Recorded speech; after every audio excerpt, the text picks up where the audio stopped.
नमस्कार। राज्य हिंदी संस्थान उत्तर प्रदेश वाराणसी से मैं डॉक्टर प्रतिभा गोस्वामी, प्रकाशन प्रशिक्षण एवं शोध अधिकारी, डीएलएड तृतीय सेमेस्टर के संस्कृत विषय के अंतर्गत आज हम संस्कृत वर्ण परिचय एवं उनका उच्चारण स्थान इस बिंदु पर चर्चा करेंगे। संस्कृत वर्ण।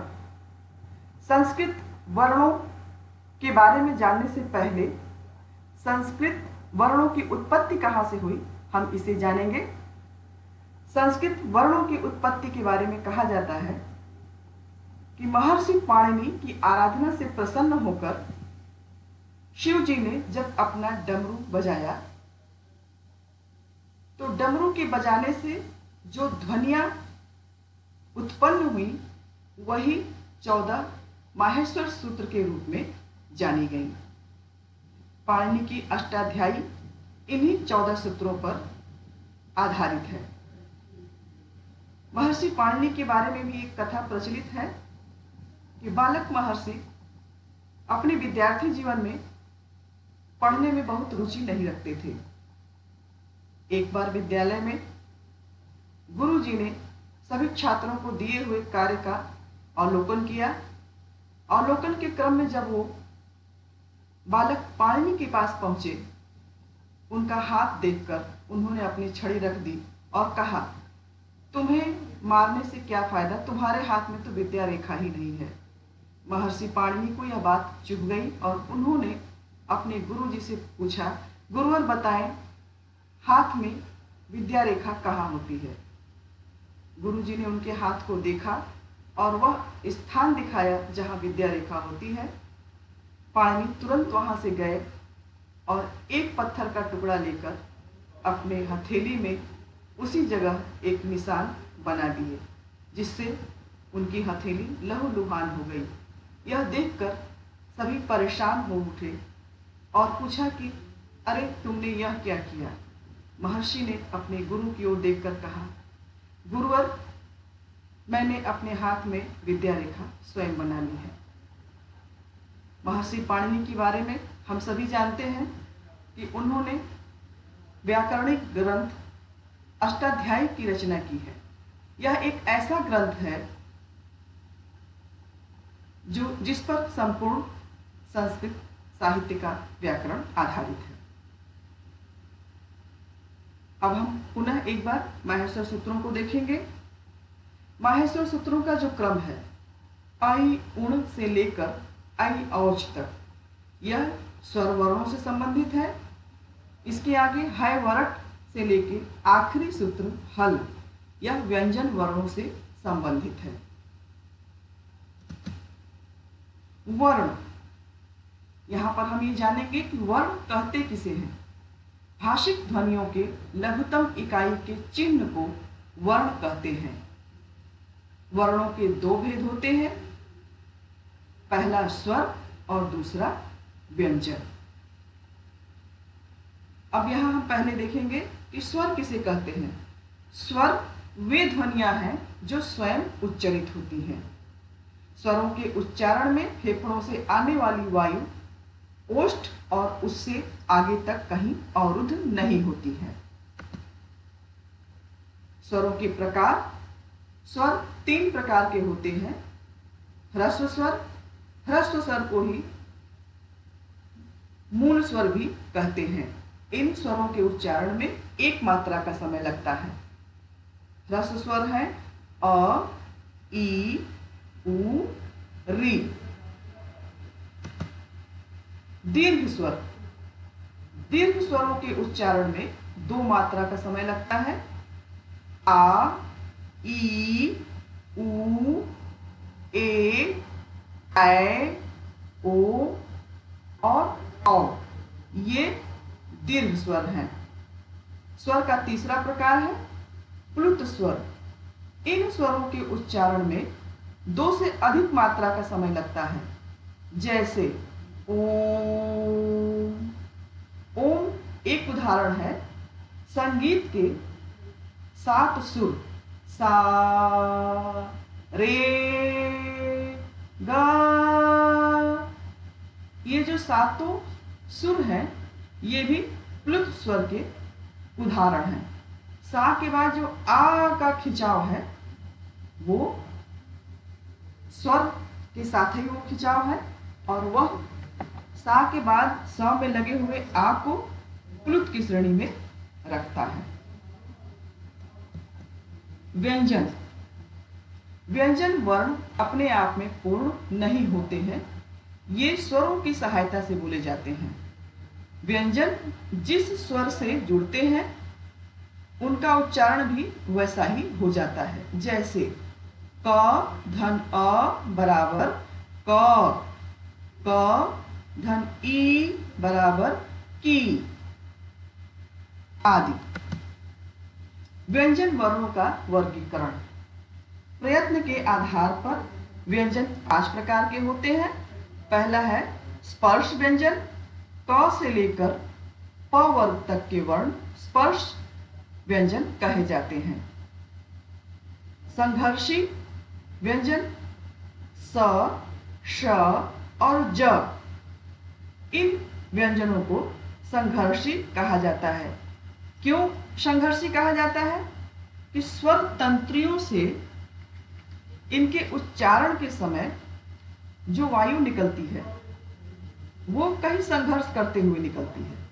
वायु का प्रवाह संघर्षशील होता है, इसलिए इन वर्णों को संघर्षी कहते हैं। पार्श्विक वर्ण। पार्श्विक वर्ण के अंतर्गत ल व्यंजन आता है। जब ल का उच्चारण किया जाता है तो स्थान विशेष पर वायु का प्रवाह अवरुद्ध होता है और वायु जिह्वा के एक ओर से या दोनों ओर से बाहर आती है, इसलिए इसे पार्श्विक वर्ण कहा जाता है। लुंठित। लुंठित वर्ण में र व्यंजन आता है। र के उच्चारण में जिह्वा से टकराते हुए वायु जिह्वा में कंपन पैदा करती है। नासिक वर्ण। नासिक वर्ण के में य, म, ङ, ण और न पांचों वर्गों के अंतिम वर्ण नासिक वर्ण कहे जाते हैं। क्यों? क्योंकि मुख के साथ नासिका का भी प्रयोग इन वर्णों के उच्चारण में होता है, अर्थात नासिक के वर्णों में मुंह से ज्यादा नासिका की सहायता ली जाती है। व्यंजन का आभ्यंतर और बाह्य प्रयत्न के आधार पर आभ्यंतर और बाह्य ये 2 और प्रकार होते हैं व्यंजनों के, जिसमें हम पहले देखेंगे बाह्य प्रकार। बाह्य प्रकार में विवार, संवार, श्वास, नाद, घोष, अघोष, अल्प प्राण, महाप्राण, उदात्त, अनुदात्त और स्वरित, इतने भेद हैं। अब देखिए विवार। विवार अर्थात खुला हुआ, वायु का प्रवाह बिना अवरुद्ध हुए स्वर तंत्रियों से की सहायता से बाहर निकलता है। संवार अर्थात अवरुद्ध होते हुए, कहीं वायु प्रवाह अवरुद्ध होते हुए निकलता है और स्वर तंत्रियां भी आपस में अवरुद्ध होती हैं, बंद होती हैं। इसके बाद आगे है श्वास, नाद, घोष और अघोष, इनका भी सीधा संबंध है। इन चारों का घोष अर्थात घर्षण करते हुए वायु बाहर आती है। अघोष बिना घर्षण के, वे वर्ण जिनके उच्चारण में वायु में किसी तरह का कोई घर्षण न हो, वो अघोष वर्ण कहे जाते हैं। अल्प प्राण, जिनके उच्चारण में कम समय लगे, अधिक श्रम न करना पड़े स्वर तंत्रियों को, उन वर्णों को अल्प प्राण कहते हैं। प्रत्येक वर्ग का प्रथम एवं तृतीय वर्ण अल्प प्राण है, जैसे क, ग। महाप्राण। महाप्राण वे वर्ण हैं जिनके उच्चारण में अधिक समय लगता है और अधिक वायु प्रवाह भी होता है। प्रत्येक वर्ण का दूसरा और चौथा वर्ण महाप्राण होता है। इसके अतिरिक्त 3 और भेद हैं, उदात्त, अनुदात्त और स्वरित। आभ्यंतर प्रयत्न। आभ्यंतर प्रयत्न 5 प्रकार के होते हैं। इसमें पहला है स्पृष्ट। क से लेके म वर्ग तक के वर्ण स्पृष्ट वर्ण कहे जाते हैं, क्योंकि इनके उच्चारण में स्वर तंत्रियां कहीं न कहीं मुख को स्पर्श करती हैं। दूसरा है ईषत् स्पृष्ट। इसमें य, र, ल और व। ईषत् विवृत। ये वर्ण है श, स, श और ह। विवृत। सभी स्वर विवृत कहे जाते हैं। संवृत। ह, व और अ, ये वर्ण संवृत कहे जाते हैं। अब हम देखेंगे स्वर और व्यंजनों का। स्वर और व्यंजन, ये जो 2 वर्ण हैं, इनका उच्चारण स्थान क्या है। वर्णों का उच्चारण करते समय हमारी जिह्वा मुंह के जिस स्थान को स्पर्श करती है वही उस वर्ण का उच्चारण स्थान होता है। महर्षि पाणिनि ने अष्टाध्यायी में वर्णों के उच्चारण स्थान को निम्नलिखित सूत्रों द्वारा स्पष्ट किया है। इसमें सबसे पहला देखेंगे उच्चरित वर्ण। इसमें सबसे पहला है अ, क वर्ग, ह और विसर्ग। इनका उच्चारण स्थान कंठ है और सूत्र अकुह विसर्जनीया नाम कंठः। दूसरा है ई, च वर्ग, य और श। इसका उच्चारण स्थान तालु है और सूत्र है इचु यशा नाम तालु। आगे देखेंगे री, ट वर्ग, र और श। ये सभी वर्ण मूर्धन्य होते हैं। इनका उच्चारण स्थान मूर्धा है और सूत्र है ऋतु रसाणाम मूर्धा। ली, ट वर्ग और स, ये दंत वर्ण है और इसका सूत्र है लृ तुलसा नाम दंताः। उ और प वर्ग, ये ओष्ठ वर्ण है जिसका सूत्र है उपपदमानीया नाम ओष्ठौ। य, म, ङ, ण और न, ये नासिक के वर्ण है जिसका सूत्र है यमं गणना नाम नासिका च। व के उच्चारण में जिह्वा दांत और ओष्ठ दोनों का स्पर्श करती है, इसलिए यह वर्ण दंत ओष्ठ वर्ण कहा जाता है, जिसका सूत्र है वकारस्य दंतोष्ठम।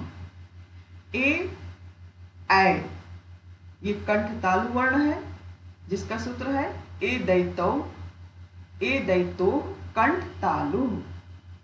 ओ और औ, ये कंठोष्ठ वर्ण है, इसका सूत्र है ओ दौतो कंठोष्ठम। अब वर्णों के उच्चारण हेतु कक्षा में कौन कौन सी ऐसी गतिविधि कराई जाए कि कक्षा के छात्रों को वर्ण सीखने में अच्छा लगे और वो वर्णों का शुद्ध उच्चारण कर सके और उसके साथ ही साथ शुद्ध लेखन भी कर सके। यहाँ पर देखेंगे गतिविधि। सूत्रों के क्रम के अनुसार वर्णों का उच्चारण कराया जाए, जैसे अ, क, ख, घ, ह और विसर्ग अ, क, ख, घ, ह और विसर्ग, इनका उच्चारण एक साथ कराया जाए। जब उच्चारण अभ्यास करा लिया जाए उसके बाद लेखन अभ्यास कराया जाए। ऐसा करने से छात्रों को यह पता होगा, उनको यह ज्ञान होगा कि इन वर्णों का उच्चारण स्थान कंठ है। यही ध्यान आगे रखेंगे। दूसरा वर्ग है च वर्ग। तो च वर्ग के साथ च वर्ग का सूत्र है इचु यशानाम तालु। ई च वर्ग अर्थात च, छ, ज, झ और श, इनका उच्चारण स्थान है तालु। तो श को हम आगे के क्रम में न पढ़ाकर इन्हीं वर्णों के साथ च वर्ग के साथ हम श का उच्चारण कराएं और वहां पर यह स्पष्ट करें कि च के साथ जिस श का उच्चारण किया जाता है वह स तालव्य होता है।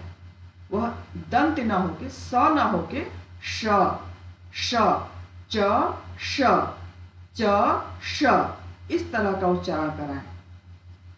दूसरी गतिविधि देखेंगे। वर्णों का तैयार फ्लैश कार्ड छात्रों को समूह में दे दिया जाए और उन्हें वर्णों के उच्चारण क्रम में लगवाया जाए। जैसे तालु का उच्चारण, तालव्य कौन कौन से वर्ण हैं और किन वर्णों का उच्चारण तालु से होता है, किन वर्णों का उच्चारण कंठ से होता है, किन वर्णों का उच्चारण मूर्धा से होता है। यहाँ पे ध्यान रखेंगे, एक फ्लैश कार्ड वर्णों का होगा और दूसरा फ्लैश कार्ड उच्चारण स्थान का होगा। कहीं कंठ, तालु, मूर्धा और दंत, इस तरह का कार्ड बना ले और जो उच्चारण स्थान वाला कार्ड है उसके साथ छात्रों से क्रम में उन्हीं वर्णों को लगवाएं। जैसे कंठ है तो कंठ से उच्चरित होने वाले सभी वर्णों का फ्लैश कार्ड कंठ वाले कार्ड के साथ लगवाएं। ऐसा करने से छात्रों को समझने में भी आसानी होगी और वो स्वयं करके सीखेंगे तो उनका सीखना भी स्थायी होगा। इसी के साथ धन्यवाद। अगली वीडियो में पुनः आपके सामने उपस्थित होंगे।